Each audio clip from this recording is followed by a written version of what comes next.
अब आगे शिव जी कहते हैं कि यदि हम व्रत में हो, उपवास में हो और भूख प्यास से हमारा मन बड़ा व्याकुल हो जाए, भूख प्यास हमें अब सहन ही ना हो, ऐसे में क्या करें कि उपवास भी भंग न हो और ये शरीर भी सुरक्षित रहे, ये प्राण भी सुरक्षित रहे। क्योंकि याद रखिएगा, ये शरीर है तभी आप परमात्मा को भी प्राप्त कर सकते हैं। इस शरीर के बिना तो भगवान भी नहीं मिल सकते। इसीलिए हर प्रकार से इस शरीर की रक्षा करनी चाहिए। हाँ, तो भोले बाबा कहते हैं कि उपवासार्थिते कार्ये आपदर्थम पयोजलम।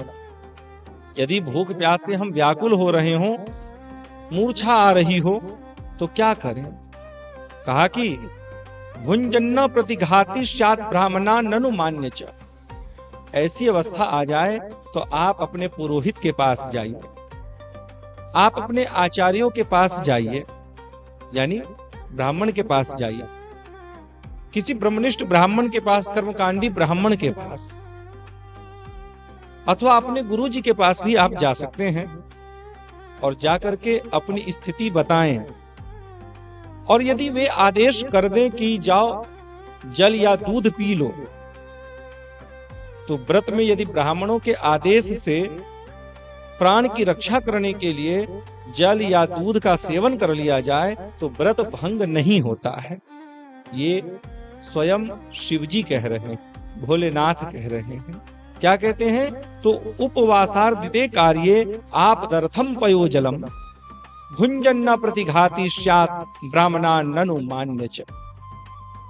तो महाराज इस बात को याद रखिएगा, आप व्रत में हैं, उपवास में हैं, और यदि भूख प्यास से व्याकुल हो रहे हो, मूर्छा आ रही हो, तो आप ब्राह्मणों से आदेश लेकर के दूध अथवा जल पी सकते हैं।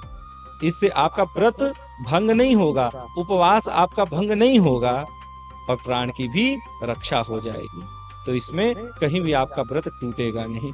ये शास्त्र का कथन तो है ही है, और ये कथन शास्त्र में किसने कहा है? तो स्वयं भोलेनाथ ने कहा है, शिव जी ने कहा है, भगवान नीलकंठ ने कहा है।